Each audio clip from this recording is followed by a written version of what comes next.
no se debe tender a depurar del ordenamiento jurídico prima facie, ¿no? Sino hacer todos esos ejercicios posibles, ¿no? Para mantener la norma en el ordenamiento jurídico. En este acápite vimos que, por supuesto, van a haber situaciones y escenarios donde se demande la inconstitucionalidad, donde sea imposible mantener en el ordenamiento jurídico, ¿no? Y hay que expulsarlas. Y generalmente, les decía, son donde se dan estas disposiciones legales respecto a discriminatorias, ¿no? Discriminatorias.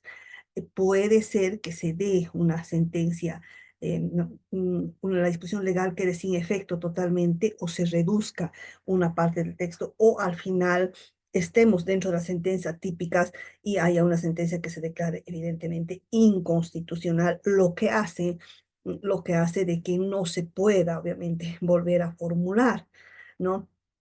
Se podría, a ver, ahí pregunto, se podría formular una nueva demanda, una nueva acción en este caso, cuando ya ha sido depurado del ordenamiento jurídico una disposición legal. No lo creo, a no ser que realmente existan cargos de constitucionalidad fuertes, ¿no? Que hagan ver de que esa norma, esa disposición, no norma, esa disposición tiene que ser nuevamente revisada por el órgano control de constitucionalidad, ¿no? Y esa carga argumentativa, ese canon de constitucionalidad que lo veíamos ayer, no puede ser otra que a la luz de los principios.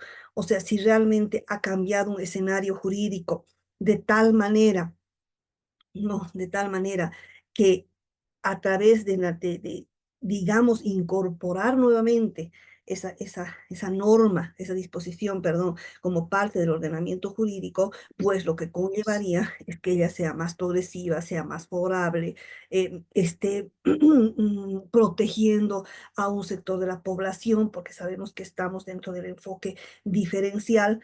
El enfoque diferencial es en realidad otro de los fundamentos de los derechos humanos, como ustedes ya lo saben, y que han ido llevando a lo largo de estos módulos.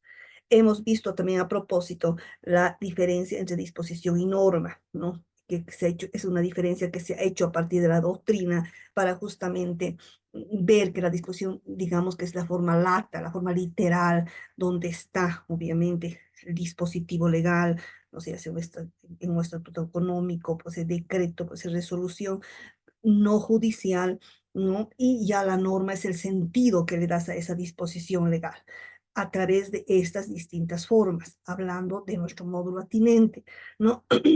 Ya sea dándole un sentido conforme, ya sea depurándola del ordenamiento jurídico.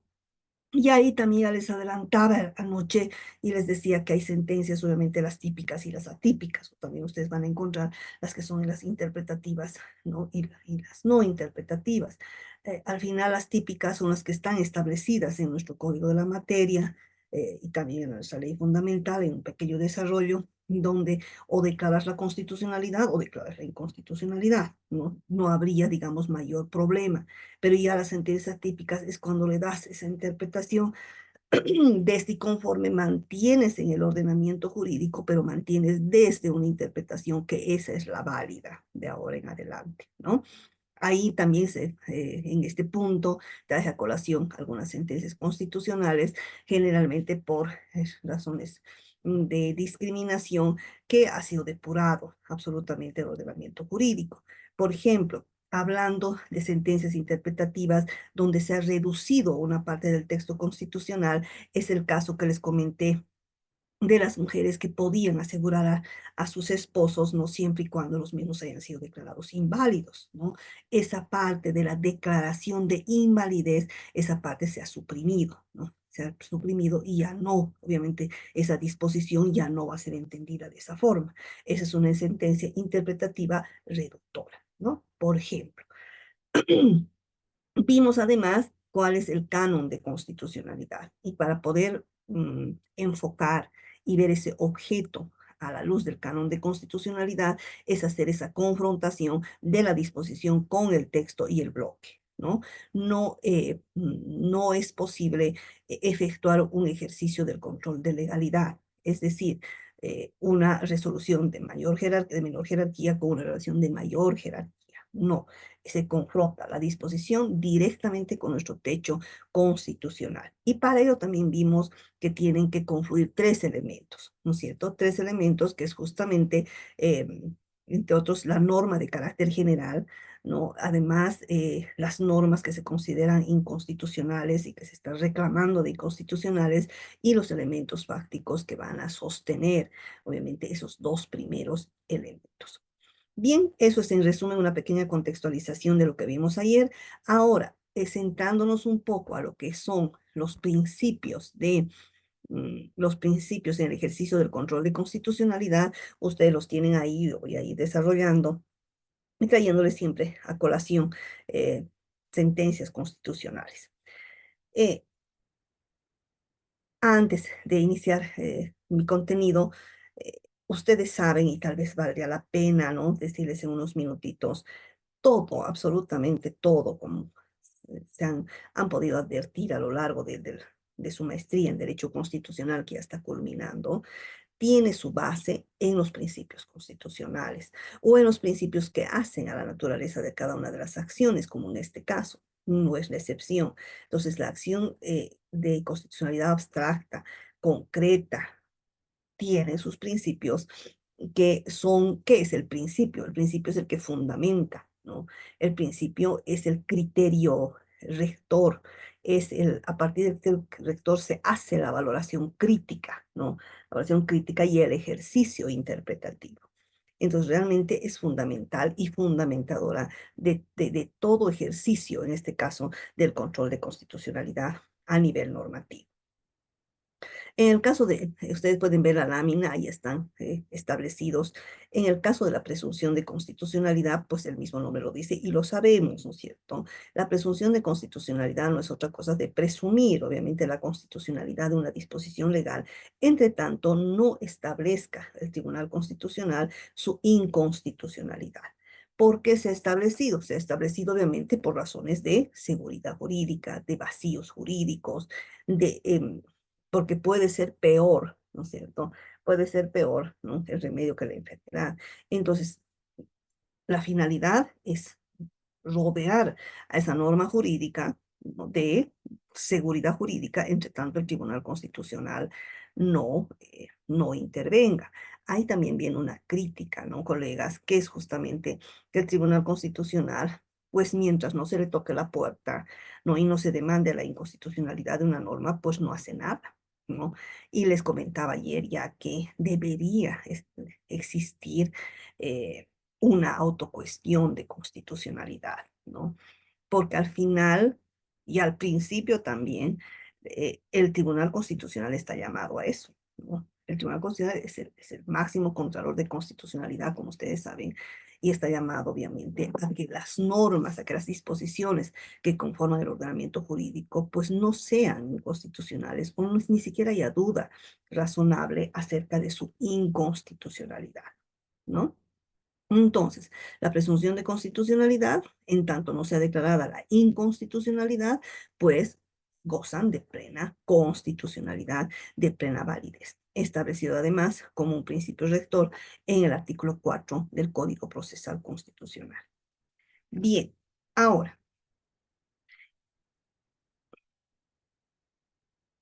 el principio de conservación de la norma que ya lo hemos visto, o sea, es hacer un ejercicio, ¿no?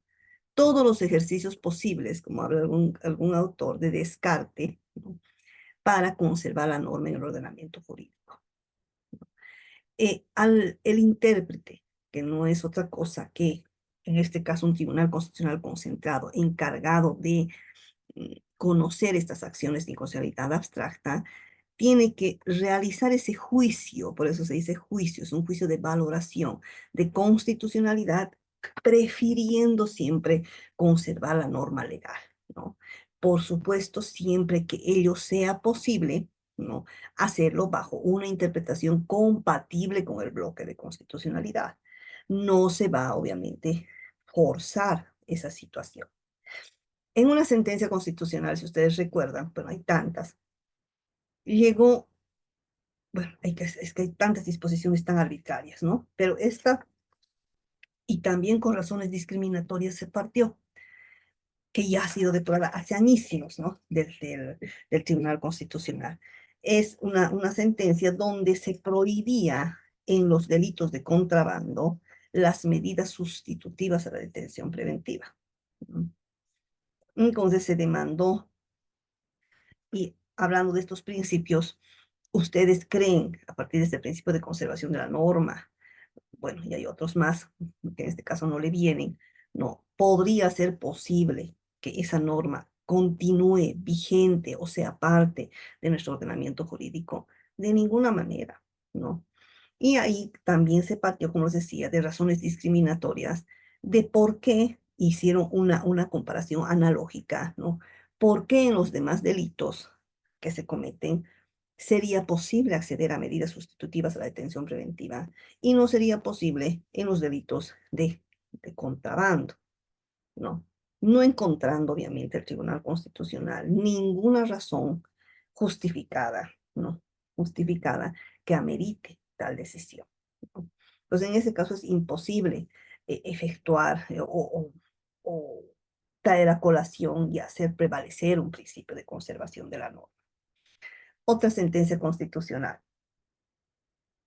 Hace años ya que ustedes la conocen bien, no por el número tal vez, pero sí por el contenido, donde en la ley del órgano judicial, en la ley del órgano judicial existía una norma en sentido de que se podía suspender a las autoridades con una sola imputación formal, ¿recuerdan? Y aquí me anoté, con la sola imputación formal, ¿no? Lo cual no es posible, ¿no? Ni siquiera con la acusación, como ustedes saben. Esa norma, esa disposición, es imposible que esté en el ordenamiento jurídico. ¿Por qué? ¿Qué está conllevando? ¿Qué está conculcando? Pues muchísimos principios y garantías. Para comenzar, el Tribunal Constitucional partió de un debido proceso, ¿no? Y el debido proceso significa, y que ustedes saben que ya se dimensiona desde una parte adjetiva y desde una parte sustantiva, ¿no? Entonces, la sustantiva no es otra cosa que encontrar cánones de justicia a través del desenvolvimiento de un debido proceso conforme corresponde, ¿no? Y adentro del debido proceso desarrollaron el estado de inocencia, cómo debe ser el mismo establecido, establecido en el mismo, ¿no? Aquí, y me anoté justamente anoche, y puedo ligar otro principio más, ¿no? Es de que puede un tribunal constitucional también, vamos a ir a la lámina, por favor, discúlpenme un ratito para que ustedes vean. Mm,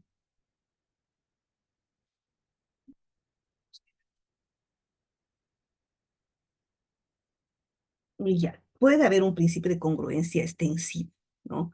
Un principio de congruencia extensivo. A propósito del ejemplo, les decía, en este caso la ley 025, si aquí tengo el artículo 183, justamente, donde se le daba la facultad al Consejo de la Magistratura para suspender del ejercicio de sus funciones autoridades a quienes se les había imputado formalmente de un delito, como les decía, ¿no?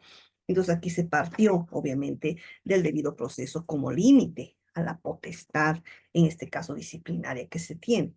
Se hizo también un desarrollo de que la potestad no está una persona, en este caso, servidores públicos exentos, obviamente, de un ejercicio disciplinario de ninguna manera, pero ello, como sabemos, tiene que ser, ¿no?, dentro, ¿no?, del paraguas de un debido proceso para comenzar nombrados un juez independiente, imparcial, etcétera, ¿no? Y luego les decía que se desarrolló la garantía del estado de inocencia, que sin duda alguna es una de las garantías importantísimas y bandera, ¿no?, dentro de absolutamente todo proceso, pero especialmente dentro de los procesos disciplinarios, penales, etcétera, ¿no? Y aquí se declaró, obviamente, la inconstitucionalidad de este 183, donde se daba la posibilidad al Consejo de la Magistratura de suspender a las autoridades con la simple imputación formal, y además se declaró también inconstitucional por conexitud, principio de congruencia extensivo, del artículo 392, última parte del Código de Procedimiento Penal, que decían que cuando sean formalmente imputados, podían ser suspendidos, ¿no? Entonces, ese es el principio de congruencia extensivo, ya estoy ligando, ¿no? Congruencia extensivo, se puede ver otras normas por conexitud que están con conexitud que también son inconstitucionales, por supuesto que sí se puede, ¿no?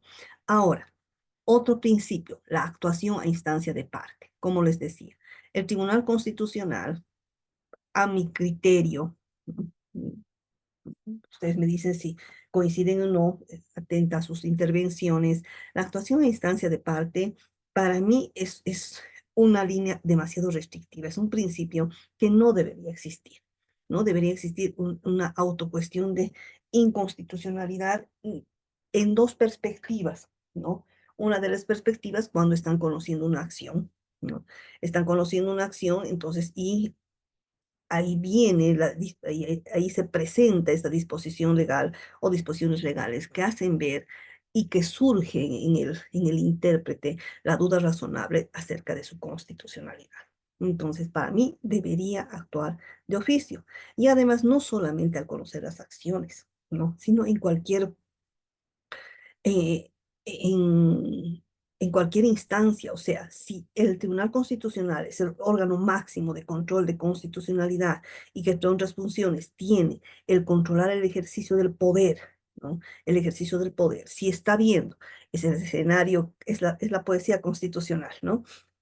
Y además, no, esto no es no es mi creación, ¿no? Ya existe en otros países, ¿no? Bueno, entonces les decía, si realmente se cuestiona, ¿no? Y eso tiene que haber obviamente relevancia, ¿no? Y va a haber relevancia y puede haber situaciones realmente críticas, lamentables, o darle seguridad jurídica a un país, ¿no? Que esas son las finalidades al final del Tribunal Constitucional, pues debería autocuestionarse, ¿no? Esa constitucionalidad y depurar del ordenamiento jurídico. Ese sería el escenario ideal. Y el otro principio es que se tiene que partir siempre desde una interpretación desde y conforme al bloque de constitucionalidad.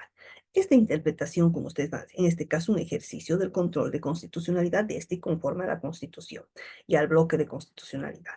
Este principio está transversalizado en absolutamente todo, todo. Todo partimos de nuestro sistema constitucional internacional de los derechos humanos. ¿Por qué? Porque así está establecido desde la Constitución, desde las vértebras mismas de la Constitución Política del Estado. Esta Constitución Política del Estado, que todavía no, que nos rige, no está, está irradiada no de un bloque de constitucionalidad, está irradiada, como ustedes saben, de esos compartimentos que conforman el bloque y para qué ha sido instituida. No ha sido instituida justamente para dar soporte, ¿no? Para dar sustento, para dar seguridad y para que los ciudadanos nos podamos defender frente al poder, ¿no? Pues, frente al poder que siempre tiende a ser arbitrario en absolutamente todos los ámbitos y todas las esferas, en absolutamente todos los gobiernos. ¿No? Entonces, es una interpretación de este conforme a la Constitución y al bloque de constitucionalidad. Además, más bien, la acción de inconstitucionalidad abstracta no está sujeta a un plazo de caducidad. Decía ya de adelantada, ¿no es cierto? Puede ser formulada, entre tanto, ¿no? Se considere que la disposición, pues, es inconstitucional. Bien, esos son en resumen los principios de los principios que hacen a esta acción de inconstitucionalidad, inconstitucionalidad abstracta. Mm, en respecto, algo más valdría la pena respecto al principio de congruencia extensivo, ¿no? No sé si llegan a leer, dice, el control normativo, en el control normativo existe una excepción al principio de congruencia. Él pues puede efectuar una contrastación de la disposición legal con la totalidad de la Constitución, es decir, más allá de las disposiciones o normas que el recurrente hubiese impugnado. Ello por los efectos erga omnes, El TC está obligado a realizar el examen integral de la CPA al realizar el juicio de constitucionalidad. Efectivamente, con la totalidad de la Constitución y con aquellas disposiciones legales que tengan conexitud. Esto solamente es posible en el ámbito del control normativo y solamente es posible, colegas, en el ámbito del control tutelar, donde sí ha habido sentencias constitucionales muy interesantes, ¿no? Donde fallan más allá de lo pedido, fallan más allá de lo pedido, pero fallan más allá de lo pedido con la suficiente, nuevamente, dando suficientes razones por las cuales se está procediendo de esa forma, ¿no? Y ello va a conllevar, obviamente, a nuestro diseño constitucional de lograr la materialización de los derechos, ¿no? En una época del Tribunal Constitucional había también serios sesgos del legalismo, ¿no? Serios enclaves, yo diría, del egocentrismo, exigiendo, y ahí justo está la sentencia, la 365/2005, que fue un precedente en muchos años, donde se señalaba y se decía de que tiene que haber una relación inescindible, una relación, y que sí lo tiene que haber, pero también tiene que haber flexibilizaciones, ¿no? Una relación inescindible de la causa petendi, relación de los hechos, derecho y petitorio, ¿no? Y si no había esa relación exacta, ¿no? Pues se rechazaba las acciones. Y les digo, es una sentencia que ha tenido su aplicación durante un buen tiempo. Ahora, a través de nuestro sistema constitucional, ¿no? Sí, efectivamente estás ligado a una causa petendi. Estoy haciendo perdón, el paréntesis, estoy haciendo una comparación, ¿no? En el control normativo sí puedes hacer ese principio de utilizar ese principio de congruencia extensivo, ¿no? Y aquí en el control tutelar sí puedes en determinados casos. ¿Y cuáles van a ser estos determinados casos? No existe un catálogo o presupuestos que se hayan establecido, pero sí existe de que tiene que darse las suficientes razones para que se flexibilice esa situación, ¿no? Entonces, les estaba comentando de esto de las acciones tutelares. Había ese accionar, ¿no? Totalmente cerrado y encapsulado. Y después, obviamente, ya fueron viendo las flexibilizaciones y yo diría que ha tenido un hito, no, no ha tenido, yo afirmo que ha tenido un hito importantísimo, obviamente, nuestra constitución vigente, ¿no? Que es garantista por naturaleza, ustedes saben, por naturaleza y desde sus mismas principios que están establecidos en la Constitución, desde el diseño modelo constitucional que es estar dentro de un Estado constitucional de derecho. Y aquí va un ejemplo. Y ustedes tal vez ya conocen esta sentencia porque es reiteradísima, donde en la sentencia constitucional 17/2019, S2, se abordó el problema jurídico más allá de lo pedido, ¿no? Era un caso de violencia en razón de género y en realidad, bueno, hay varios precedentes, pero uno de los precedentes de sentencia constitucional, que tal vez hasta la han analizado en alguna tarea, no es que no corresponde los sobreseimientos ni los rechazos cuando, ¿no? Por la inactividad de la víctima, o porque la víctima no haya adjuntado la prueba correspondiente, o porque solamente se haya limitado a denunciar el hecho delictivo, ¿no? En este caso, el acto de denuncia, ¿no? Entonces, mm, ese es el precedente. Entonces, pero ¿dónde está la novedad? La novedad ¿no? La novedad y además el actuar dentro del principio de progresividad, ¿no? Y además a la luz en este caso, de no violencia hacia las mujeres, y además a través, es otro precedente, a través de la debida diligencia, ¿no? Que la debida diligencia se ha recogido a través del ejercicio del control de convencionalidad, que deben garantizar la debida diligencia desde medidas preventivas hasta medidas de sanción y de reparación integral. Como ustedes saben, tiene su camino, pero debería ser obviamente eficaces, ¿no? Eficaces, que realmente se cumplan, ¿no? Entonces, vuelvo al ejemplo, ¿dónde está la novedad? Que en este caso, ¿no? Sí, falló más allá del problema jurídico, porque en este caso era una acción de libertad simplemente traslativo de pronto despacho, donde esta persona acusada del delito de violencia fue sobreseído. ¿Pero por qué fue sobreseído? Fue sobreseído porque el Ministerio Público no hizo su trabajo, ¿no? De acuerdo, para comenzar desde su ley orgánica del Ministerio Público, y dijo de que en este caso se lo sobresee porque la víctima solamente se ha limitado a sentar la denuncia y no ha juntado prueba alguna, cuando la carga probatoria le corresponde a él. Y ahí obviamente ligaron, como decía, a todos estos estándares, entre otros, la debida diligencia, la lucha que se tiene que hacer de violencia hacia las mujeres, etcétera, ¿no? Y ahí se analizó más allá, se analizó más allá y se extractó estos precedentes. Ese es un caso, por ejemplo, de haber aplicado el principio de congruencia extensivo, ¿no? Se ha aplicado más allá de lo pedido, pero existen las razones, existen los fundamentos, sí, porque qué hubiera pasado, qué habría pasado si el Tribunal Constitucional en esta sentencia constitucional simplemente habría verificado de que sí había una dilación, había una retardación de la autoridad judicial porque no señalaba a la audiencia para que esta persona salga en libertad, porque ya tenía un requerimiento de sobreseimiento. ¿Qué habría pasado? ¿Qué hay detrás? Habría pasado dejar, ¿no?, en la impunidad esta situación, ¿no? En este caso, esos delitos de violencia en razón de género, lo cual no es posible dentro de un sistema constitucional e internacional de los derechos humanos, y como ustedes saben, no es posible a partir de las obligaciones que tiene el Estado boliviano de respetar y garantizar una vida libre de violencia, ¿no? Eso les quería comentar, este ejemplito que es muy bonito. Bueno, no sé si la conocen esta sentencia.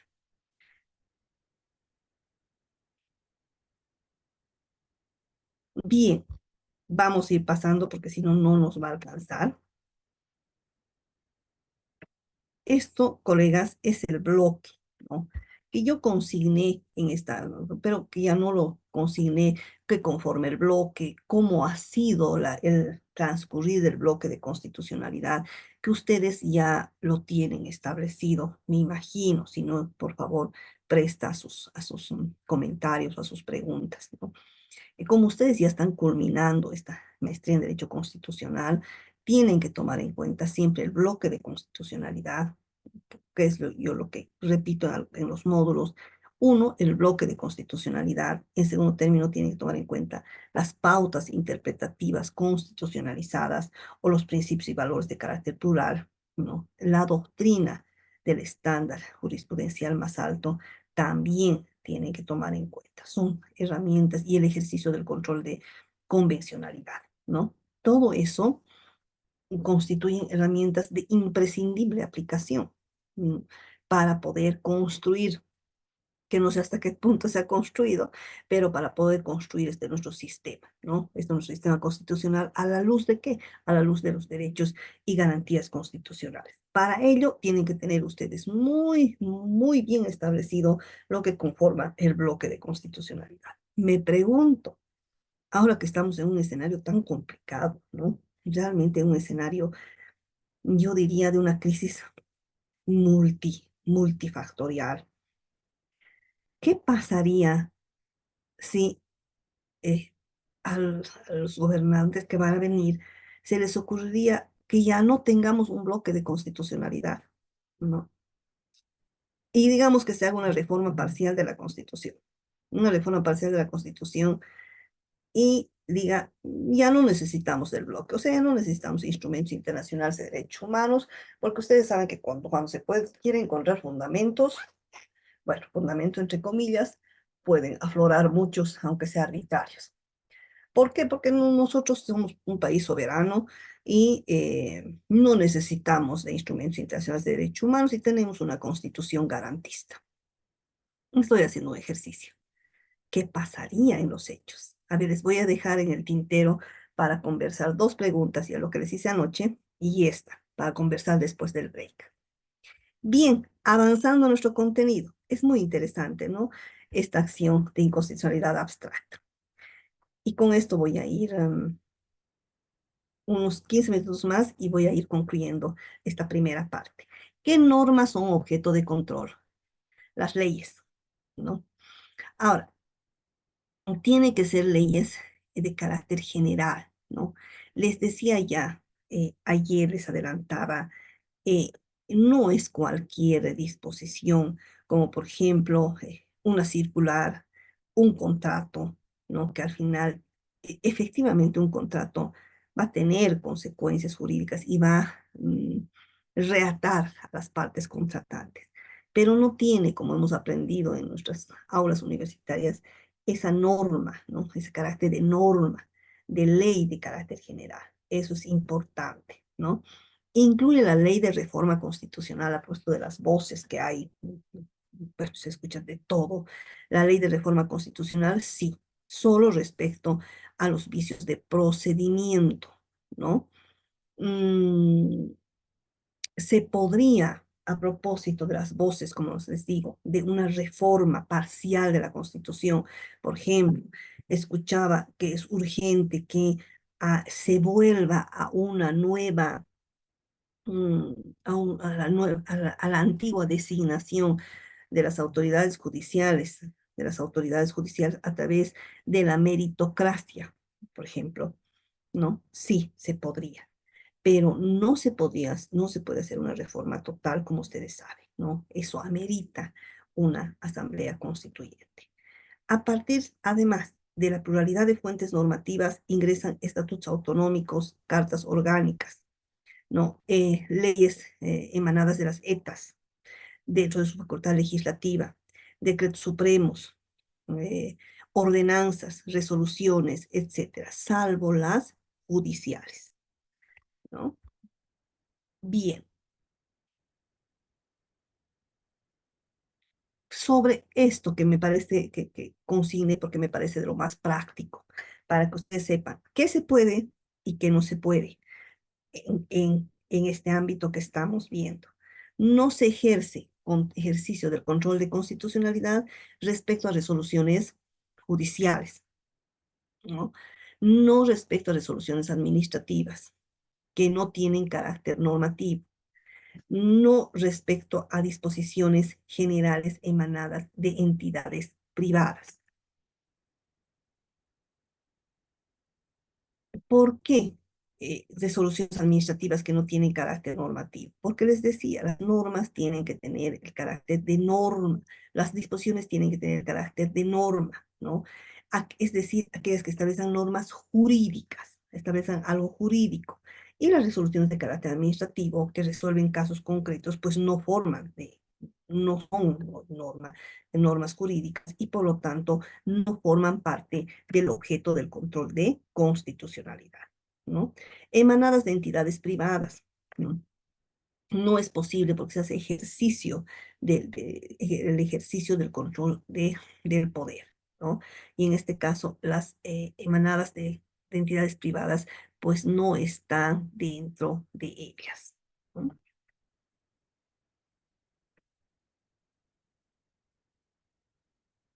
Aquí está el precedente.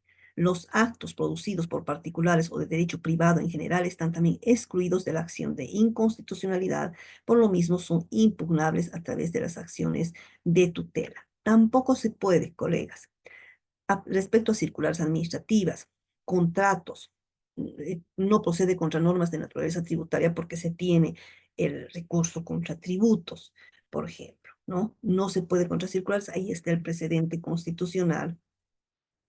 No se ejerce respecto a contratos, está el precedente, que es al final el mismo, o sea, tiene que ser una norma de carácter jurídico, no contra normas de naturaleza tributaria, porque se tiene el recurso establecido al efecto, ¿no? Y tampoco se puede respecto a normas derogadas o abrogadas. Sencillo, ¿no? Pero eso también ya ha establecido el Tribunal Constitucional que no pueden ser respecto a normas derogadas o abrogadas, pero sí podría hacerlo respecto de aquellas que sigan surtiendo efectos jurídicos, ¿no? que se han dado casos, por ejemplo, en el ámbito policial, en el ámbito militar, ¿no? Que si bien son normas derogadas, pero siguen surtiendo sus efectos jurídicos. O sea, identificado ello, sí sería posible ejercer un control de constitucionalidad. Tampoco se puede en relación a normas que estén condicionadas por otra disposición posterior. Esto se dio hace tantos años, si ustedes recuerdan, en relación al caso Tibnis, ¿no? Donde, bueno, es que un pequeño paréntesis, y ya dentro de lo que es el Tibnis, y no se llegó a construir esa carretera, desde el inicio había vicios, ¿no? Porque, y se desconocieron totalmente los principios de la consulta previa, ¿no? Consulta previa, ¿no? De buena fe, etcétera, que ustedes lo han visto en el módulo atinente, ¿no? Entonces, para poder, digamos que amañar y darle el sello de legitimidad, ¿no? De legalidad y legitimidad, pues pusieron en vigor una ley, que era la 180, justamente. ¿Por qué? Porque estaban consultando a los pueblos indígenas, supuestamente estaban cumpliendo eh, con sus derechos, en este caso sus derechos colectivos, de proceder a la consulta previa, ¿recuerdan? ¿No? Y procediendo a la consulta previa, pues ya estaban dando, como les decía, ese sello de legalidad y legitimidad, ¿no? Ahora, se dio esa ley y luego salió pero otra ley posterior, ¿no? Otra ley posterior en sentido de que sí se va a proceder a la consulta previa. O sea, era una ley, ¿no? Donde se establecía que sí se debe realizar la consulta y la otra ley donde se establecía, ¿no? De que existiese intangibilidad y evidentemente se estaba cumpliendo con esos requisitos, ¿no? En este caso, el Tribunal Constitucional señaló y se dijo, no se puede ejercer el control de constitucionalidad porque se demandó la primera y no la segunda y dependía de la primera, ¿no? Ahora,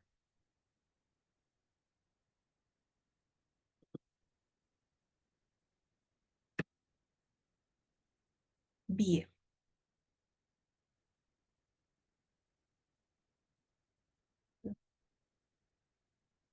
Y aquí está justamente todo lo que se ha indicado, pero ya su desarrollo. O sea, ¿por qué no procede contra normas abrogadas o derogadas? Y aquí está justamente el caso típico. Miren, dice, la condición para impugnar normas consideradas inconstitucionales es que las mismas se encuentren vigentes o que su contenido no hubiera sido modificado o su validez no esté supeditada por otra norma jurídica o condición, es decir, que no hayan sido sustituidas o condicionadas en su contenido esencial por otra norma jurídica de manera explícita o tácita, pues atendiendo a la finalidad de esta acción, que es precisamente depurar del ordenamiento jurídico las normas consideradas inconstitucionales, no tendría sentido pronunciarse sobre una cuya eficacia está condicionada por otra posterior. Y así está lo que les he comentado con sus precedentes constitucionales que vamos a pasar por alto por razones de tiempo. Y nos va a tocar analizar después del break algunos las formas de ejercicio en lo formal, en lo sustancial y otros aspectos más. Y ya para terminar esta acción, y nos vamos a ir a la acción de constitucionalidad concreta. Y vamos a comenzar el estudio de la acción de inconstitucionalidad concreta con esta pregunta que les hice, y a partir de eso vamos a desarrollar la naturaleza y fines de esta acción. ¿Alguna pregunta hasta aquí?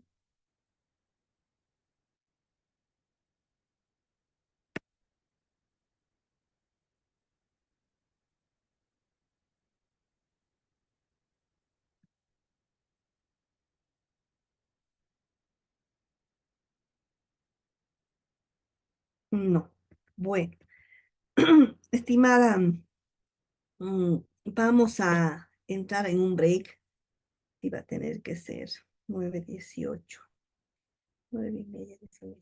Hasta unos 10 minutitos, por favor, 12 minutitos y nos volvemos a reencontrar, colegas, por favor. Muchas gracias. Está bien, doctora. Gracias.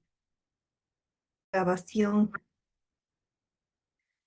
Vamos a ver en 10 minutitos, tal vez un poquito más, esto que también les va a servir, que es las clases de inconstitucionalidad.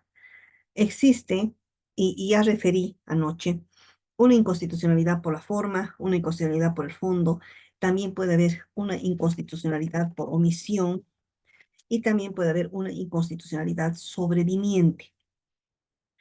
Por la forma, como su mismo nombre lo dice, ¿no? Es infracción al cumplimiento del procedimiento establecido por ejemplo, un procedimiento legislativo de reforma de una ley o poner en vigor una ley, o también por las autoridades que no están llamadas al efecto, ¿no? En este caso, el Tribunal Constitucional ha optado siempre no por hacer sentencias interpretativas exhortativas, ¿no? Pidiendo una adecuación, no pidiendo, ordenando una adecuación al, al procedimiento legislativo, por las razones que les señalaba, ¿no es cierto? Y que saltan a la vista, de seguridad jurídica, no generar vacíos de poder, etcétera. Y claro, la finalidad sería que se encauce ese camino, se encamine ese camino, porque desde el momento en que ya no respetan, ¿no? Ya sea un procedimiento legislativo o no aceptan o eh, no lo hacen las autoridades llamadas, perdón, las autoridades llamadas, entonces en ese caso ¿no? Se va distorsionando todo ese encauce que existe y por algo se ha creado. O sea, y a propósito aquí de la forma, ¿no? Las formas son importantes, como ustedes saben, ¿no? Tampoco, claro, hay jurisprudencia que no viene ahora al caso en otras acciones en cuanto a las formalidades que ceden, obviamente, en cuanto al fondo, pero la forma tal vez también sirve para dar legalidad y legitimidad a los actos, ¿no? Porque si no sería todo, ¿no? Un dibujo libre y no habría seguridad jurídica en un país. En cuanto a la inconstitucionalidad en el fondo, como también lo dice el mismo subtítulo, ya es que se ha seguido un procedimiento legislativo, puede haber los dos, también puede haber los dos, ¿no? Pero ya existe una vulneración en cuanto al contenido, es decir, en cuanto a esas bases axiológicas dogmáticas de la Constitución, ¿no? Y la constitucionalidad por omisión es aquella inactividad del órgano legislativo, ¿no? Frente a un mandato constitucional, ¿no? Debe desarrollar una norma y no lo hace, ¿no? Eso es la inconstitucionalidad por omisión. Bien, otros aspectos. Estos son los precedentes.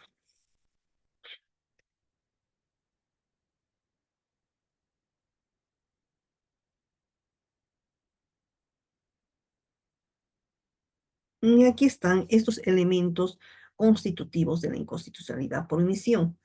Puede existir en respecto a la inconstitucionalidad por omisión, puede existir una falta de desarrollo legislativo, ¿no? No hay.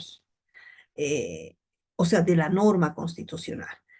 Puede haber una inactividad prolongada del órgano legislativo que está causando esa inconstitucionalidad por omisión, ¿no? Tienen que ser necesariamente preceptos de obligado desarrollo, ¿no? O sea, y de tal forma que si no existe ese desarrollo, pues la disposición se está tornando en ineficaz, ¿no? Puede haber una omisión legislativa o puede haber una omisión normativa. En los casos de omisión legislativa, se produce en los que la Constitución impone al legislador la necesidad de dictar normas de desarrollo, ¿no? Y no lo hace. Por ejemplo, un estado de sitio, ¿no? No existe una regulación eh, acerca del estado de sitio. O lo que hablábamos ayer en cuanto al derecho a la huelga, ¿no? Derecho a la huelga, no existe una ley que regule su ejercicio, ¿no? Y la omisión normativa se produce por una incompleta o deficiente regulación de la norma. ¿Y qué está originando eso? La ineficacia de la Constitución, puede ser absoluta o relativa, como su nombre lo dice. Ausencia total, ¿no? O también puede darse una omisión donde se está regulando para determinados grupos, ¿no? Y no se está regulando para otros grupos, ¿no? Ahí ya además se conecta con el principio de vulneración del principio de igualdad y prohibición de discriminación. Bien, ¿puede haber una inconstitucionalidad sobreviniente? Puede sobrevenir, ¿no? No se ha cumplido en una sentencia, recuerdo, ¿no? De que los escaños, ¿no? No se actualizó los escaños, hablando ahora de elecciones, todo eso. Entonces, en su momento estaban, ¿no? Pero luego no hubo esa renovación o adecuación y por lo tanto se presenta una inconstitucionalidad sobreviniente que sí se puede. Y aquí está justamente el ejemplo. Se ha originado inconstitucionalidad sobreviniente del 84, estamos hablando del 2005, ¿no, colegas? De la ley electoral, ello por una omisión del legislativo que no ha cumplido con el mandato constitucional previsto en el artículo tantos, cuál era actualizar la distribución de los escaños entre los departamentos sobre la base del último censo nacional realizado en el año 2001. Pues resulta que la distribución prevista por el actual texto de la ley electoral ya no responde al número de habitantes que tienen los departamentos en la actualidad. Bueno, ahora cabe la pregunta, un comentario, ¿cómo estamos ahora, ¿no? En cuanto a esto? Bien, en cuanto a algunos aspectos de legitimación procesal, en cuanto a legitimación activa, ya les comentaba y les reiteraba, existe una legitimación activa totalmente restringida, ¿no? Solamente pueden intervenir esas autoridades que ustedes ven en la lámina, ¿no? Y encima, ¿no? Y además, como añadidura, ni siquiera existe la autocuestión de inconstitucionalidad. Entonces, bajo mi perspectiva, es realmente una acción en esta, la IA, una acción realmente que en lugar, ¿no? de cumplir con su finalidad, que es el ejercicio del control del poder, la restringe y la reata totalmente. ¿Cuáles los fundamentos? No existe ningún fundamento que sea válido, ¿no? Tiene que ser de lo más amplia posible. Y los efectos, como ya estábamos viendo, y aquí voy a indicarles un poquito de las sentencias constitucionales. O sea, de las clases de sentencias constitucionales interpretativas. Los efectos de las sentencias pueden ser efectos abrogatorios, efectos derogatorios, ¿no? O puede mantenerse también, puede declararse la inconstitucionalidad de la norma, ¿no? Con efectos abrogatorios o derogatorios. Puede mantenerse la norma, efectivamente, ¿no? Puede mantenerse la norma a través de, ¿por qué? Porque no existe ningún cargo que haga ver que esa norma sea declarada inconstitucional, ¿no? Ahora, puede, les decía además, ¿no? También declararse la constitucionalidad de esa norma, pero a través de sentencias, las sentencias interpretativas, ¿no? Es la interpretación que realiza el Tribunal Constitucional. Ejemplo, lo que vimos ayer, la extinción de la acción penal por duración máxima del proceso, ¿no? Y obviamente existe en la configuración procesal y en la etapa de admisibilidad, que también es otro aspecto muy cuestionable, ¿no? La declaratoria de improcedencia por la falta de cumplimiento de presupuestos procesales, ¿no? Ahora sí existe una norma, digo, en este Código Procesal Constitucional, que no pueden ser rechazadas por la forma, ¿no? Eh, eh, Tiene que darse la posibilidad. En realidad y en contexto, si ustedes se dan cuenta, colegas, en absolutamente ninguna acción, ¿no? Estamos hablando de acciones tutelares, en este caso acciones normativas, todo eso puede ser rechazada de inicio una acción o demanda. Siempre se le tiene que dar la oportunidad en virtud de los principios proactione, por ejemplo, acceso a la justicia, etcétera, que el principio proactione no es otra cosa que tender lo más posible a la admisibilidad de la acción y por lo tanto también significa, ¿no? Hacer todo el ejercicio posible para que esa acción se admita, ¿no? No lo contrario, sino es ser regresivo, ¿no? Entonces, no es la excepción en esta acción de constitucionalidad abstracta donde, ¿no? Se le da, bueno, entre comillas, a la persona que está demandando la inconstitucionalidad de que pueda subsanar algún aspecto de forma. Bien, quiero entrar e indicarles que creo que esto es muy bonito y además importante. Otro aspecto, a mi criterio, criticable, ¿no? Es el desistimiento, ¿no? Se admite el desistimiento de la acción de causalidad abstracta. No creo que esto haya tenido una variante significativa, ¿no? ¿Por qué? A ver, pregunto si alguien quiere intervenir. ¿Por qué habrá creado pues, el Tribunal Constitucional la posibilidad de desistir de esta acción de esta naturaleza, ¿no es cierto? O sea, claro, de esta persona legitimada. La única razón, a mi modo de ver, que podría aceptarse un desistimiento es porque realmente no existe esa duda razonable acerca de la inconstitucionalidad. Es más, yo creo que ni así deberían pronunciarse y no debería admitirse el desistimiento, pero sí lo está. Ahora, en cuanto a las clases de sentencias, y aquí vamos con algunos ejemplos.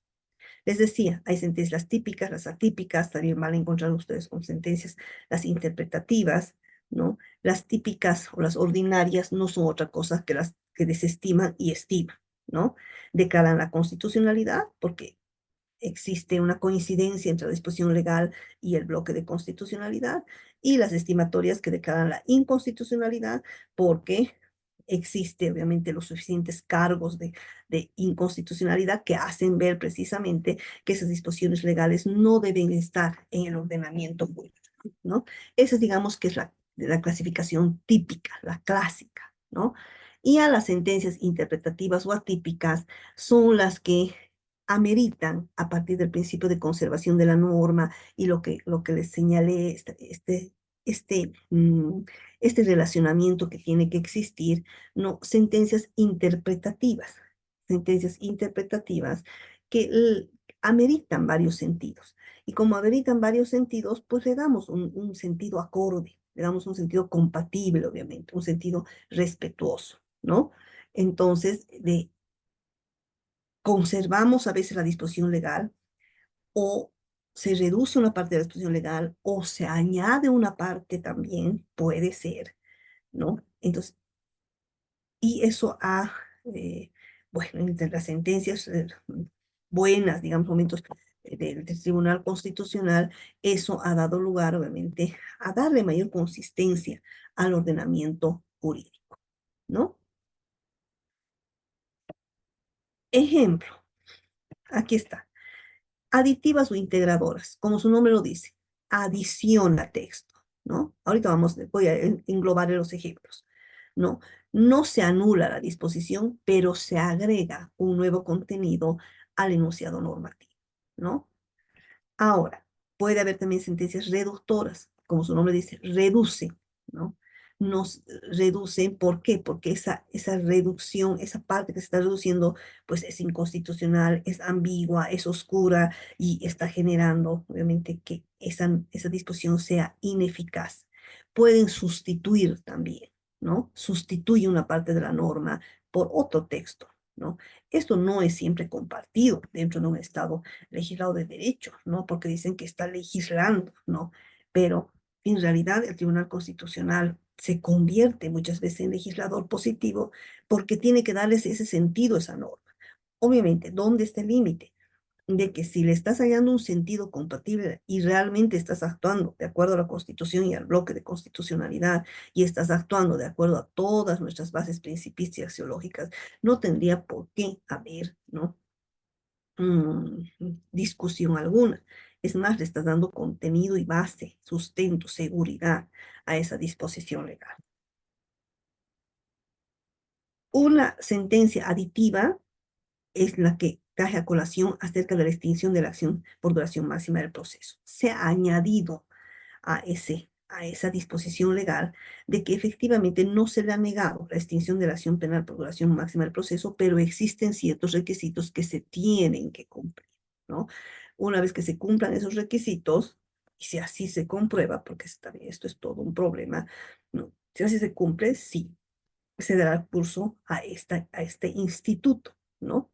Este es un caso, ejemplo, ¿no? De sentencia aditiva, se ha adicionado. Ahora pregunto yo, en esta sentencia aditiva y cualquier sentencia interpretativa, sea aditiva, sea reductora, ¿no? Y yo tengo que ver esa disposición legal a partir de esa interpretación.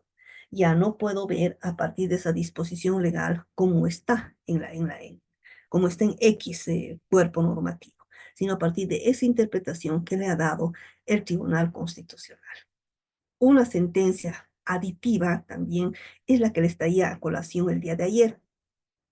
Esto es a la luz de una acción de inconstitucionalidad donde se demandó el artículo 14 del Código de Seguridad Social. Les decía de que se podía dar prestaciones, se podía asegurar, ¿no? En caso de enfermedades, todo eso, o podía hacerlo la esposa conviviente, ¿no? O también siempre y cuando se trate de un esposo inválido, ¿no? Y sí, el esposo inválido. Eso, por ejemplo, se ha mm, reducido y a la vez se ha añadido. Debe estar aquí. Es una sentencia mixta. Aditiva ha reducido la palabra válido reconocido por los servicios médicos de la caja, ¿no? Ha añadido además, ¿no? Ha reducido esa palabra inválido reconocido por los servicios médicos de la caja, ¿no? Y ha señalado que es la esposa o la conviviente inscrita en los registros de la caja o el esposo, ¿no? Eso se ha añadido.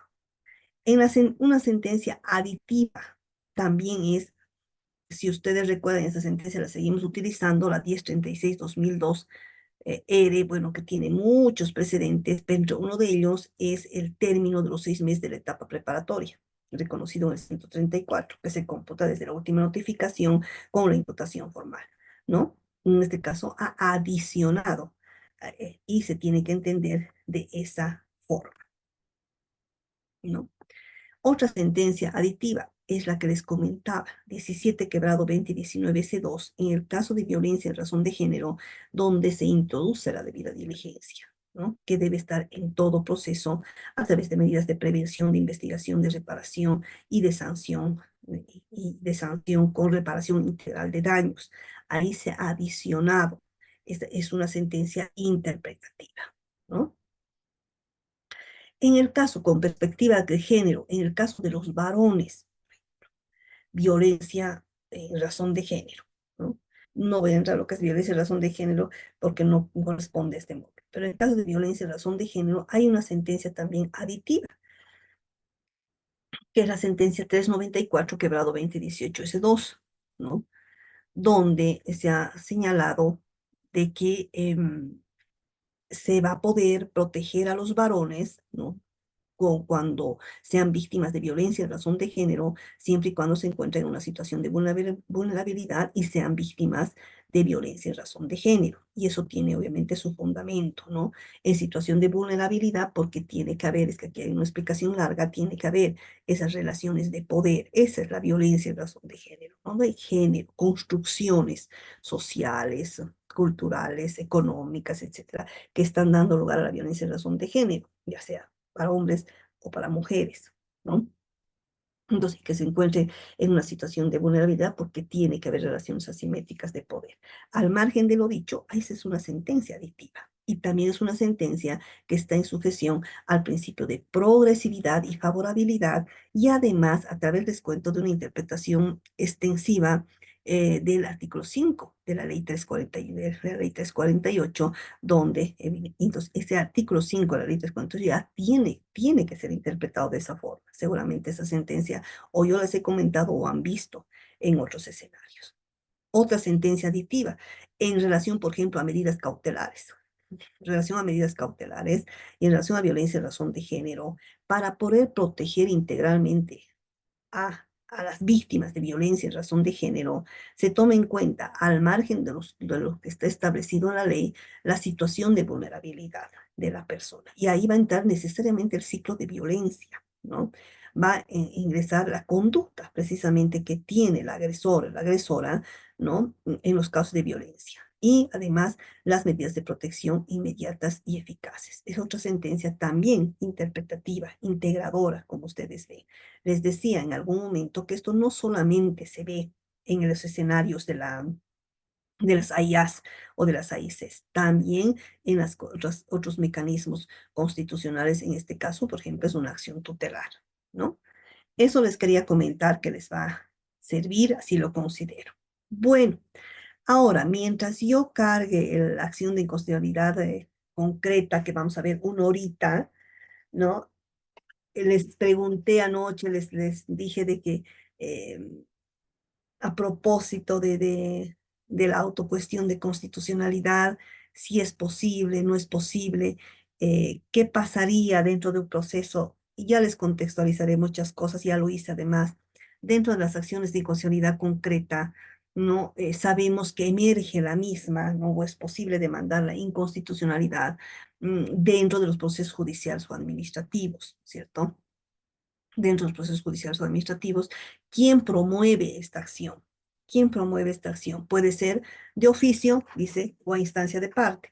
Aunque vamos a ver ya con las láminas, ¿no? Que ha habido toda una discusión, quién tiene la legitimación activa, que para mí al final es irrelevante, ¿no? Pero ha habido una disquisición al respecto. Entonces se promueve dentro de un proceso judicial o administrativo. Entonces decía anoche de que se ha dado casos en el tribunal, tal vez se sigue dando, no sé cómo está la línea hace tantos años, ¿no? Pero estas son obviamente líneas progresivas, de que en las acciones tutelares se demandaba la inconstitucionalidad de una disposición legal.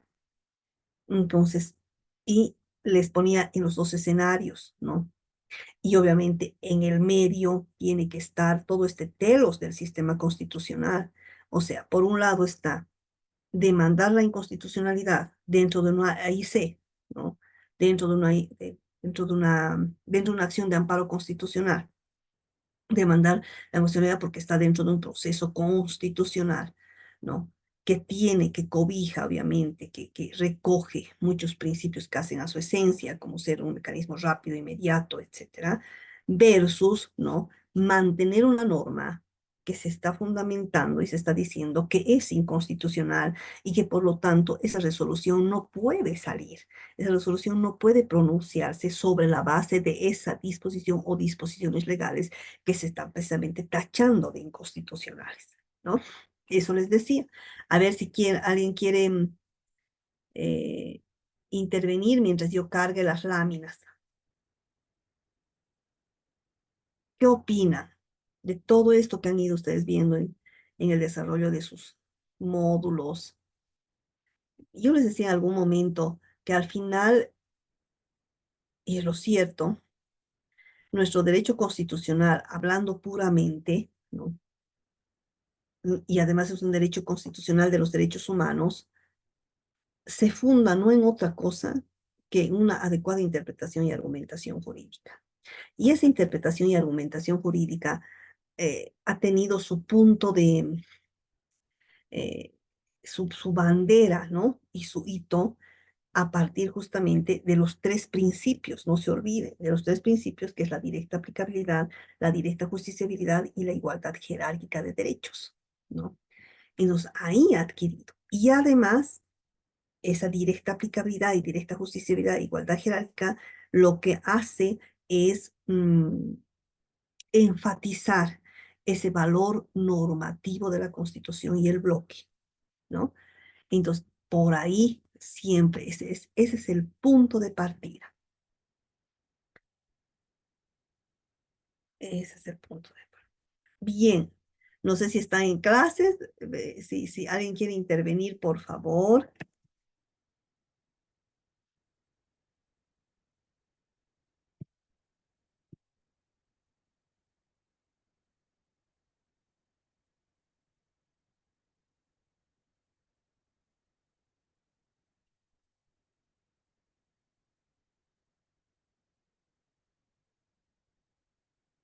¿Están viendo las láminas? Si alguien me indica. Todo bien, doctorita, muchas gracias. Estamos, doctorita, muchas gracias. Bueno, eso es bueno saberlo porque con la virtualidad no sabemos si estamos conectados o no. ¿Qué opina? Yo, mientras tanto, les voy a ir desarrollando esto en una horita más. A ver, iremos comparando para no hacerlo tan eh, tan pesado.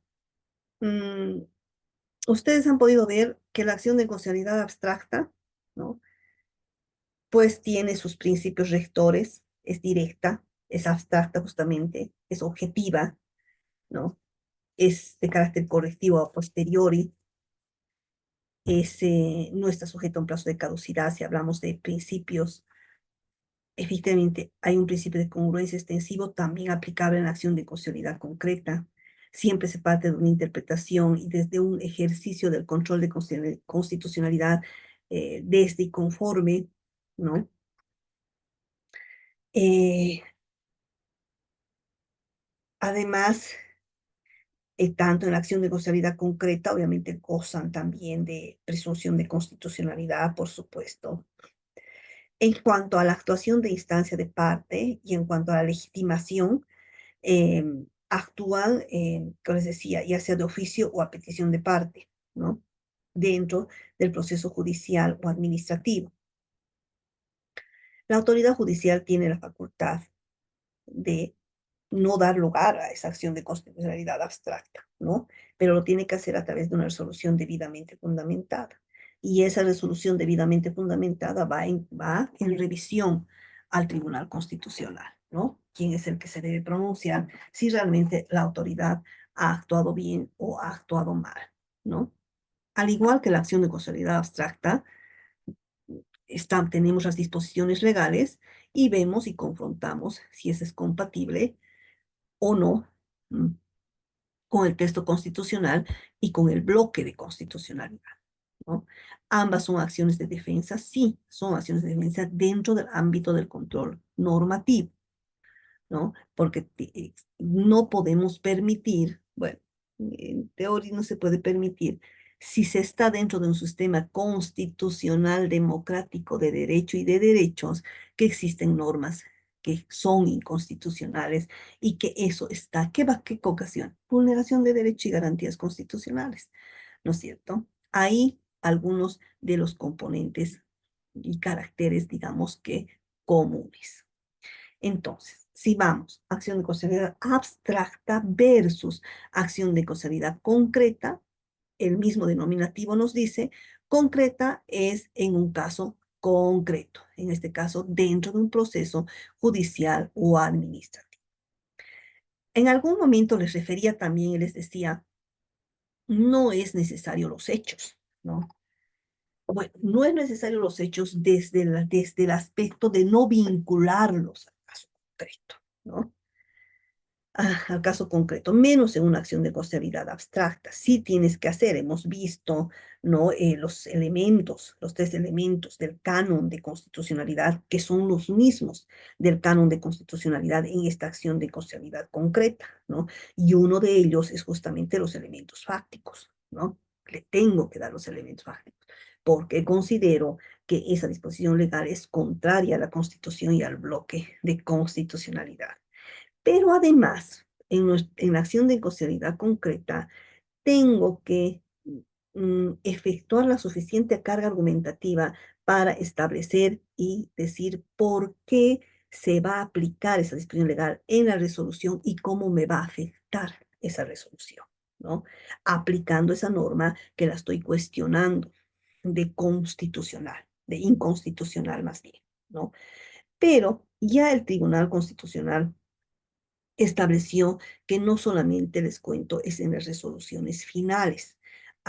Les estoy hablando siempre a la luz de la doctrina del estándar jurisprudencial más alto, o sea, aquellas líneas progresivas, aquellas líneas amplias, ¿no? Donde es que al principio, ¿no? Y esto también es a partir de esta lectura literal de la norma, se decía aplicable a la resolución final, ¿no? Entonces ahí ya luego, y así se aplicó por buen tiempo, pero luego ya se abrió este escenario que no solamente es en estricto senso en las resoluciones finales propiamente dichas. Bien, ¿por qué es incidental? Porque surge dentro del proceso, ¿no es cierto? No es Claro, eso es lo loable. No es que surgió o tiene que ser una situación amañada o conveniente, ¿no? Sino que tiene realmente que surgir dentro de ese proceso judicial o administrativo, ¿no? La prejudicialidad, como les decía, su resolución es un antecedente necesario para resolver el proceso principal. Si bien vamos a ver enseguida la jurisprudencia con la lámina correspondiente, pero si bien no es la resolución final, o sea, la sentencia que se va a dictar, porque vamos a ver que ahí puede ser hasta en medidas cautelares, no, pero no tiene que tener incidencia, ¿no? En la resolución que se va a dictar. O sea, en otras palabras, no se tiene que fundar en esa disposición legal. No, no puedes fundar en una disposición legal que le está causando vulneración de derechos y garantías constitucionales. Bien, aquí está. Les decía, no solamente procede en la resolución final, o sea, no solamente esa disposición legal que se va a aplicar, o se va a aplicar en la resolución final, sino también puede ser en ejecución de sentencia, por ejemplo, puede ser en incidentes y excepciones, ¿no? Puede ser también, les voy a ir directamente a la lámina, puede ser en todos estos, al final, en todos estos. En arbitraje puede ser. Dice aquí, esta es la línea restrictiva, ¿no? No podía presentarse en incidentes, no podía presentarse en medidas cautelares, en excusas y recusaciones, periodos de prueba, ejecución de sentencia. Aquí dice, todo está superado, exactamente. A partir de la sentencia que mm, yo me imagino que están aplicando, o sea, la sentencia 658 quebrado 2012, donde se ha señalado que sí puede aplicarse, ¿no? Y vamos a buscar la 658. O sea, se va a aplicar se- en toda aquella resolución, ¿no? Que cause esa relevancia constitucional.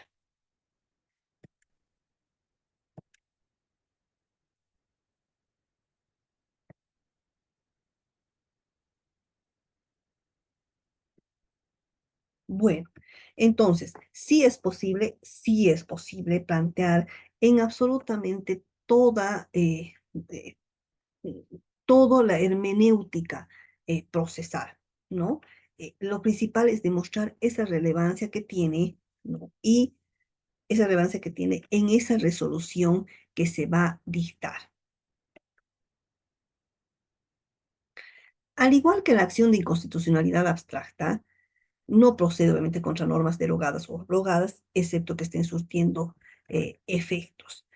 En cuanto a incidencias y excepciones, por ejemplo, claro, se hizo toda una interpretación. El Tribunal Constitucional hizo toda una interpretación señalando de que existen incidentes, pues, que constituyen al final resoluciones finales propiamente dichas, ¿no?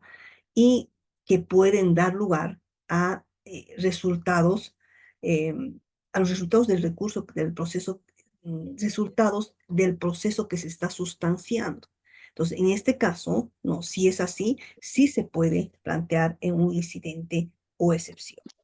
Incluso ha señalado el Tribunal Constitucional que se pueden plantear en tercerías, ¿no? Porque si bien no constituye, señaló las tercerías un proceso autónomo con intereses opuestos, etcétera, todo eso, pero si concluyen estas tercerías, por ejemplo, con autos interlocutorios definitivos que materialmente van a tener efecto de sentencia, puede ser formulado en las tercerías. ¿Por qué estoy incidiendo en esto? Para que vean ustedes el avance que se ha tenido dentro de las acciones de inconstitucionalidad concreta, ¿no? Ahora, quiero con esto desarrollarles algo más.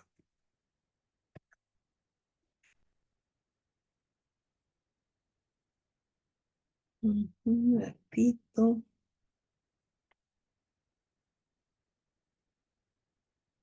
En cuanto a las condiciones de admisión, eh, repitiendo un poquito, tiene que ser interpuesto dentro de un proceso judicial o administrativo, ¿no?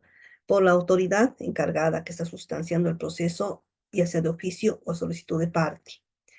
Eh, por supuesto que tiene que haber una vinculación directa, necesaria, entre la disposición impugnada y la decisión del proceso. Ya saben ustedes que no solamente es la decisión final, ¿no? Si no fuera así, obviamente carece de relevancia constitucional y estaría plenamente fundamentado de que no prospere esa acción. Condiciones para su procedencia. Que existe un proceso judicial administrativo en trámite, ya sabemos. Que la resolución a dictarse dentro del proceso dependa de la constitucionalidad de la norma impugnada, ¿no? Y en cuanto a la oportunidad de presentación, les decía, de que hubo todas unas disquisiciones de que en qué momento se iba a plantear. Y al final puede ser en cualquier momento y ustedes han podido advertir en, en las distintas instituciones que se dan en los procesos penales, ¿no? También hubo una línea jurisprudencial señalando, y esto incluso está en la norma, ¿no?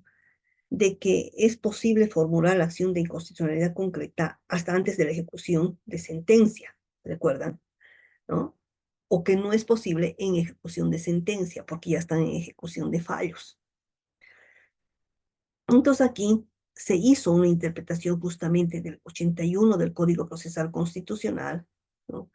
Señalando de que si bien están en ejecución de sentencia y existe esa norma, o sea, si bien no se puede plantear en ejecución de sentencia y existe esa norma, no puede significar esa norma prohibir, si realmente se presenta esa duda razonable, ¿no? Demandar la acción de inconstitucionalidad concreta, ¿no?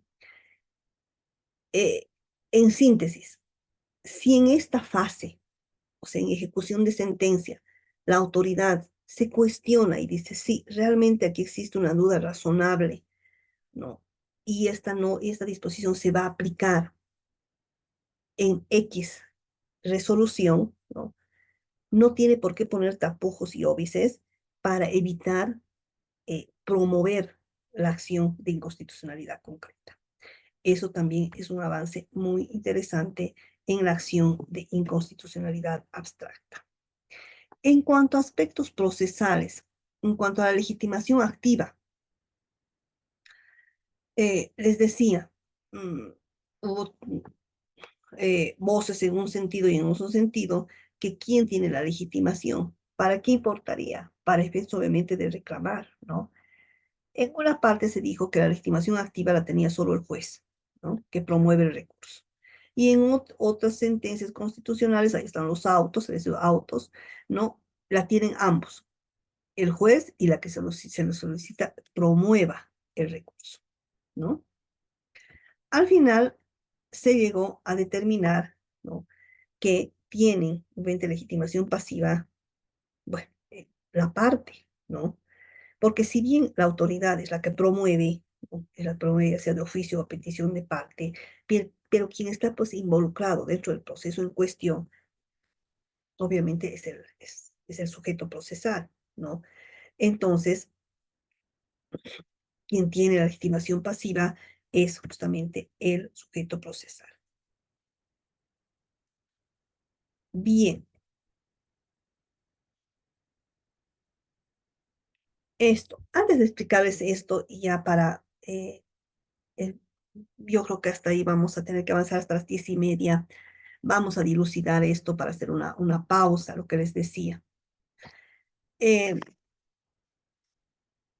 en relación a lo que les preguntaba, bajo mi perspectiva, ¿no? Evidentemente, dentro de las acciones tutelares existe, eh, existen ciertos principios rectores y las acciones tutelares han constituido obviamente verdaderas luchas reivindicativas. No ha sido sencillo tampoco. Y ahora además que estén constitucionalizados estos mecanismos procesales, ¿no? Que son verdaderas garantías de protección de los derechos, ¿no? Pero si nos cobijamos, ¿no? Y si nos ceñimos a nuestro sistema constitucional e internacional de los derechos humanos, y si realmente existe una duda razonable, ¿no? Y cuando se plantea una acción tutelar, ahí se plantea una acción de inconstitucionalidad concreta, a mi modo de ver, sí debería proceder, ¿no? Porque ¿qué prefieres, no? Ahí está, ¿qué prefieres? Y además a la luz decían, de nuestro diseño constitucional, ¿qué prefieres? Que esa acción se resuelva lo más pronto posible, siguiendo el diseño constitucional y la naturaleza jurídica de estas acciones, o prefieres, ¿no? Que esa resolución esté fundada en una disposición inconstitucional, que además te está causando vulneración de derechos y garantías constitucionales, ¿no? A mi modo de ver, sí debería proceder, ¿no? Entonces, y ahí hacemos el equilibrio y el parámetro, ¿no? No sé qué dicen ustedes. Bien,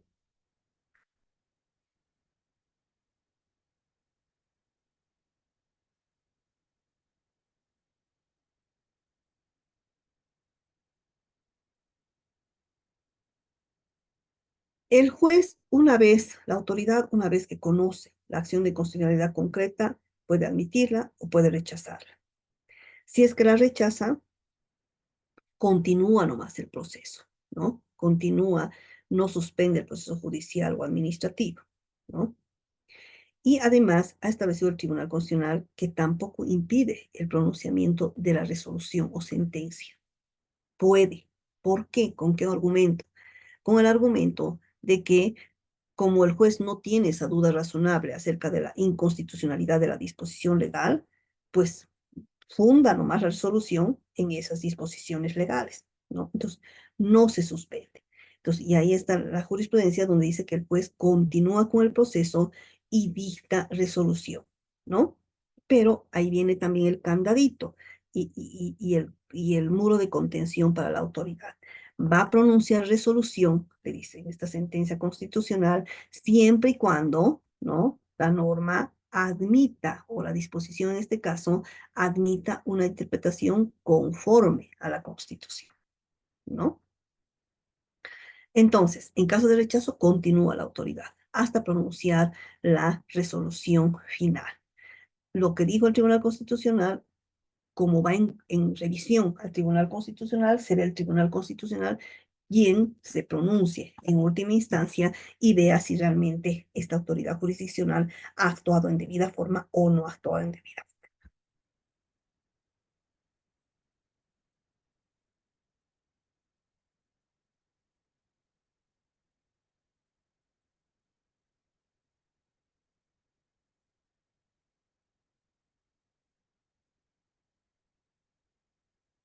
Vamos a ir. Esto es importante que ustedes sepan. Etapas en las que puede plantearse, ¿no? Eh, esas son las líneas restrictivas que no deberían aplicarse, ¿no? No sé cómo anda la hermenéutica del ejercicio del control de constitucionalidad. ¿Con qué fundamento? Ese no existen fundamentos. Se decía en las acciones de inconstitucionalidad concreta que solamente se podía plantear estas acciones de inconstitucionalidad concreta una vez que se haya abierto el proceso penal, es decir, cuando existía imputación formal. Luego había otro auto constitucional donde decía que solamente puede plantearse en la etapa del juicio, ¿no? Porque es donde se toman las decisiones y comienza el juicio propiamente dicho en función a los principios de inmediación, etcétera. Que no es posible plantear dentro de la etapa preparatoria porque es una etapa, como sabemos, no sé, de acumulación de pruebas, etcétera, ¿no? Ahora, esto no es aplicable, ¿no? De acuerdo a la doctrina del estándar jurisprudencial más alto, se abre un amplio abanico de la posibilidad de plantear las acciones de inconstitucionalidad concreta, ¿no? Es posible en etapa preparatoria, en etapa de juicio, incidencias, excepciones, incluso como han podido, como les he señalado, ¿no? En ejecución de sentencia. Bien, en cuanto a, en cuanto a los efectos de la sentencia constitucional, igual que la acción de inconstitucionalidad abstracta, pues va a tener efectos de declarar la constitucionalidad de la norma, ¿no? Los efectos de declarar la inconstitucionalidad de la norma puede ser una declaratoria de constitucionalidad condicionada, como hemos visto, ahí ingresan las sentencias interpretativas, ¿no? Y puede darse también en el camino de la formulación de esto que se declare por incumplimiento de presupuestos procesales, pero siempre dando la oportunidad de que la parte pues pueda enmendar las mismas, ¿no? Y finalmente, colegas, los efectos de la sentencia, siempre por razones de seguridad jurídica, se ha establecido que tienen que ser a futuro. Es decir, lo que ya se ha sustanciado, y esto es aplicable a ambas, lo que ya se ha sustanciado, pues está incólume, ¿no? Está incólume porque si no, imagínense lo que causaría, ¿no? Entonces son es nunc, son a futuro, excepto en materia penal y laboral cuando así lo beneficia. Eso es lo que les puedo comentar de a grosso modo, de esta acción de inconstitucionalidad abstracta y acción de inconstitucionalidad concreta. Si ustedes quieren preguntar algo, adelante, por favor.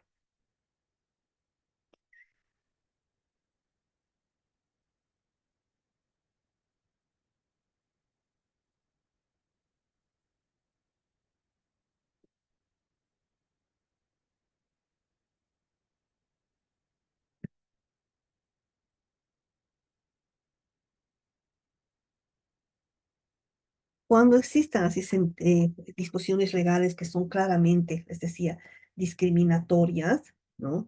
Tiene necesariamente que expulsarse el ordenamiento jurídico, ¿no? Una sentencia constitucional, puedo comentar algunas, ¿no?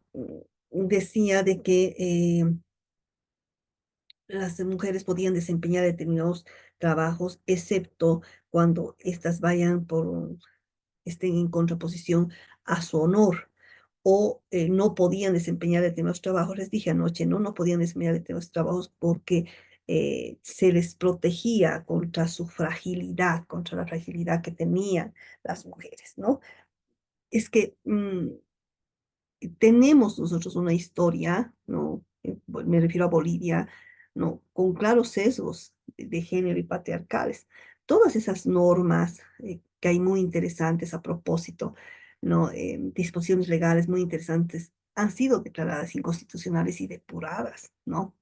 Porque ha sido construcción de la época, ¿no? Esta construcción cultural de la época, lamentablemente. Entonces, si yo ya veo una resolución, una disposición legal, como les digo, que tiene serios sesgos discriminatorios, la tengo que retirar del ordenamiento jurídico. Muy difícil que logre una interpretación desde y conforme conservando ese texto, ¿no? Porque no van a encontrar, les puedo asegurar, un solo fundamento jurídico constitucional que haga ver que esa norma tiene que mantenerse en el ordenamiento jurídico, ¿no? Bueno, eso. Eh, si no tiene alguna pregunta, como siempre, su tareita va a ser una participación en el foro y el estudio de una sentencia constitucional. Y bueno, agradecerles, colegas, si no tienen absolutamente alguna pregunta o algún comentario, etcétera. Espero que se haya entendido.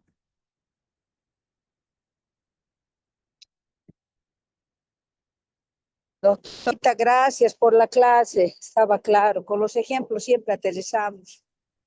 Gracias, doctora Jovita, siempre usted acompañando y estando presente. Le agradezco mucho de verdad. Que les vaya muy bien, que nos vaya bien mañana, que se vengan días mejores, colegas. Estamos, yo creo, expectantes, todos y todas, ¿no? De esta situación realmente. Hemos llegado a situaciones muy críticas, una situación realmente muy crítica y preocupante, ¿no? Ven muy preocupante. Y bueno, y tomen en cuenta que todo esto que han ido ustedes viendo a lo largo de la maestría, mm, pues es todo, es la base, son las mismas estructuras, ¿no? Son las mismas estructuras y bueno, lo ideal sería que todo ese andamiaje que hay, y todo esto se aplique, pues por lo menos en alguna medida, ¿no? No sé si en alguna clase les he señalado todo eso. Al final esto constituye algo tan nominal y tan formal y tan bonito en teoría, pero en la práctica no se aplica. En esto que hemos visto, en estas dos acciones que hemos visto, si se aplicara en alguna medida, qué diferente sería el escenario jurídico constitucional, ¿no? Comenzando por un tribunal constitucional que sea independiente, ¿no? Incluso de los demás órganos. porque el control normativo de constitucionalidad, para comenzar, analiza las mismas leyes, analiza las mismas actuaciones de un órgano de poder, ¿no? De un órgano de poder. Entonces, de ahí justamente toda su conformación, ¿no? Desde su naturaleza, fines, etcétera, todo eso, muy bien concebido y muy bien establecido para que no haya, pues, injerencia, ¿no? Para que no haya injerencia de ninguna naturaleza. La única injerencia que tiene que tener un tribunal constitucional y absolutamente todos los órganos de poder es la Constitución y los derechos. Ese es el paso ideal que tiene que existir y que debería existir y que no es difícil, ¿no? Y, que no es difícil. Y eso justamente está conjuncionado con los principios y valores, con los principios y valores y principios de ética, principios de ética y de desenvolvimiento de ética, ¿no? Eso y todo está realmente muy bien establecido, como les decía, ¿no? Muy bien establecido. El problema es la aplicación de las personas, la aplicación práctica de las personas en el escenario, ¿no? Y no a partir de lo que no está escrito, sino a partir del comportamiento que asume. Bueno, me permito decirles eso. Entonces, estimada, perdón, Doctorita, que disculpa, un favor grande, doctorita. No sé si usted ya. podría su teléfono, por favor, para cualquier consulta, le rogaría. Claro, pida nomás, no hay problema. Es 603-07136. 603-07136. Con el mayor gusto, ya, cualquiera de ustedes. Doctorita Colegas, repito. Adelante, doctora Silvia. Oh, doctora. Henry le habla, doctor Henry. Doctor Henry, ¿cómo le va? Buen día de Dios. Gracias Buen por la día. atención. Perdón que le haga la consulta un poquito tarde. ¿Será que puedo? Claro, pero por favor. A ver, estaba viendo el otro día un temita respecto a este tema de la inconstitucionalidad que declararon de la ley 381, si mal no recuerdo, que era Ujú. la que es la de aplicación normativa al artículo 285, al tema de la reelección indefinida, básicamente, que era para las autoridades electas, que es aplicable para el presidente, vicepresidente y gobiernos departamentales o subnacionales. He entendido de que esa sentencia, cuando la he leído la primera vez, establecía la inconstitucionalidad del artículo 4 de esa ley, que era de aplicación normativa, como le digo, para la Constitución, donde establecía la reelección por dos veces consecutivas, y en el caso de del presidente y vicepresidente, que era esa vez Evo Morales y Nera, les decía que como esto estaban, ¿cómo se dice? Estaban en en pleno ejercicio, no podía haber un vacío de poder o algo así, se les habría ampliado y no se les ha tomado en cuenta lo que era la parte de atrás. Hasta ahí estaba la situación relativamente normal, pero cuando uno ya ingresa a ver esto, estos artículos en su momento por el mismo Tribunal Constitucional han sido declarados constitucionales y esta sentencia señala eso, ¿no? Dice, si bien ha sido revisada y declarada en su oportunidad por un Tribunal Constitucional, que no quisieron decir, creo, de frente que eran los mismos, pero que era otro gobierno, porque ahora está entrando otro técnicamente o algo así, ellos vuelven a emitir un criterio respecto a lo que es a lo que es la prórroga de estas autoridades nuevamente y además de tomarse el cómputo del ejercicio anterior que ellos tuvieron, ¿no? En su momento fueron ya autoridades electas y ahora nuevamente se les estaba habilitando y agarran y cortan esta línea. Es posible que dentro de este proceso, dentro de este ámbito de ver la constitucionalidad o no de la ley, también hayan podido revisar nuevamente, porque la revisan, pero no como deberían, sino como no sé, de forma paralela y simple, digamos. ¿Se puede Ujú, volver a hacer una revisión de esto? Porque ya el tribunal ha dicho, así declarada constitucional, pero sin embargo, volvemos a revisar y no se puede, digamos. Y además se debe tomar en cuenta el cómputo de las autoridades que ya han ejercido anteriormente los mandatos de autoridades electas, digamos. ¿Se puede, ujú. doctor? Claro. Sí, se tendría que poder con autoridades que realmente efectúen un ejercicio real del poder, ¿no? Un ejercicio real, no, un ejercicio real del control de constitucionalidad, ¿no? Para comenzar, que no haya magistrados autoprorrogados, ¿no? Claro, Y, hasta ahí y estamos muy de acuerdo, todos están de acuerdo. El tema es que ellos, dentro de esta acción de inconstitucionalidad, han entrado a verificar también normas que ya han sido declaradas constitucionales mediante acciones de amparo. Me pareció claro, medio rara su análisis. Es medio raro, es en la 007, si mal no recuerdo, 2025. no hay un real y legítimo ejercicio del control de constitucionalidad en este caso, ¿no? Nos han dado como un consuelo, ¿no? Es verdad, ¿no? Ahora, hablando de la reelección presidencial, ello no es posible, ¿no? Y esto ha partido, como ustedes saben, desde el ejercicio del control de convencionalidad, y lo ha visto la misma Corte Interamericana de Derechos Humanos, hay un principio de alternancia, etcétera. No es Pero posible. la situación pasa porque al mismo tribunal, porque ahorita están los autoprorrogados también. En su momento Ujú, dijeron es constitucional y sí, sí, y ahora lo han arreglado con esto, ¿no? Ahí, como claro, usted dice, lo han ya arreglado. se ha señalado, creo que ya se están justificando. Claro, las autoridades autoprorrogadas, el día en que cumplieron, y aquí podemos hacer un análisis, el día que cumplieron su mandato, pues tenían la obligación de irse, así de claro, ¿no? De irse porque ah, ya se les ha cumplido ese periodo y que les ha dado el voto popular en este caso, ¿no? Ahora, por ejemplo, utilizaron un sustento de que para evitar vacíos de poder, para evitar más bien para brindar seguridad jurídica, ¿no? Porque obviamente la Asamblea Legislativa no hizo su trabajo, etcétera, ¿no? Por ahí va el sustento. Más bien nos estaban haciendo un flaco favor, ¿no?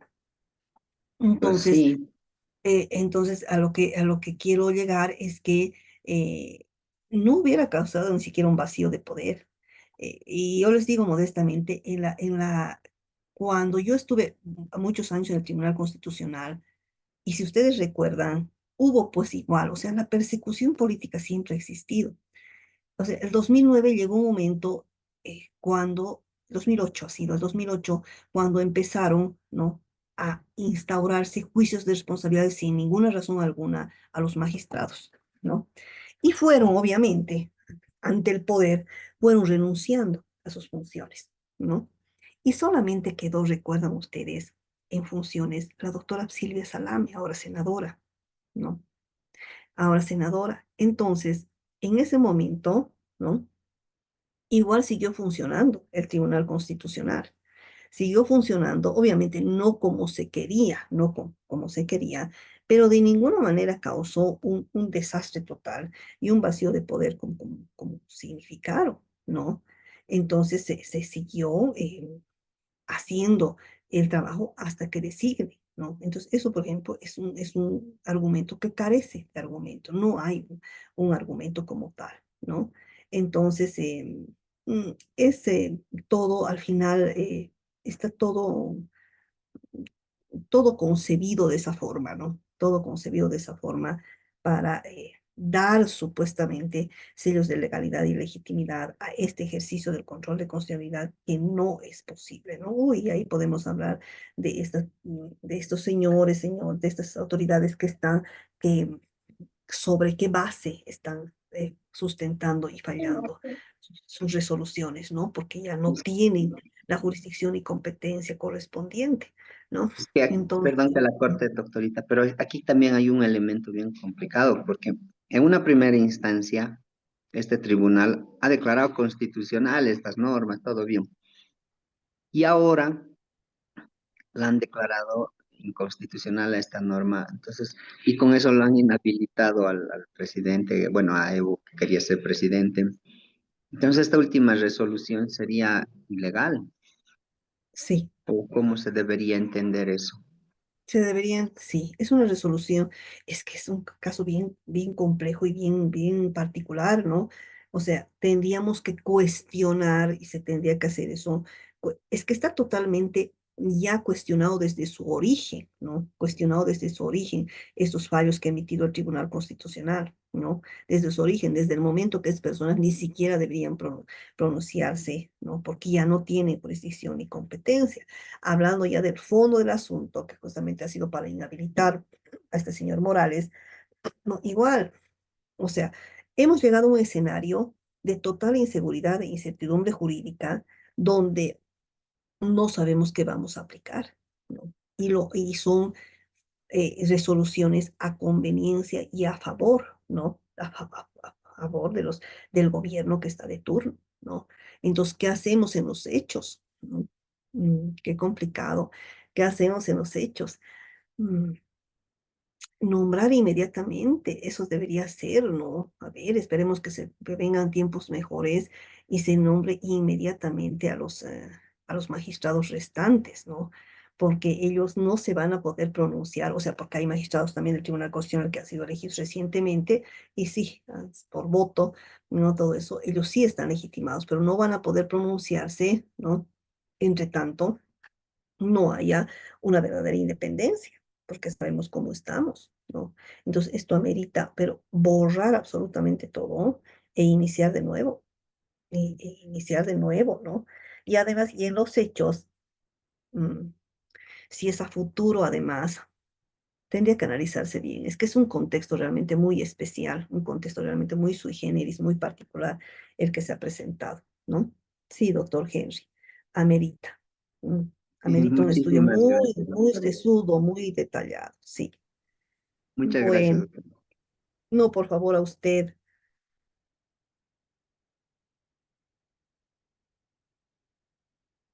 Bueno, yo creo que, culminamos la clase, que les vaya bien, colegas. Me ha parecido cuando me convocó la fundación para este módulo, cómo ha pasado de rápido, ¿no? Cómo ha pasado de rápido, están culminando ustedes su maestría, que les vaya bien en todo y sobre todo que venga mejores días para Bolivia, que creo que todos estamos realmente muy preocupados y atentos, ¿no? A lo que viene de aquí en adelante. Bueno, terminamos la clase. Gracias, colegas. Un gusto estar con ustedes. Creo que varios módulos. Y bueno, Dios mediante esta otra oportunidad. Doctora Jovita, con todo gusto se comunica y con todo gusto le respondo. ¿Ya? Y conversamos. Bueno, por concluida la clase, muchas gracias.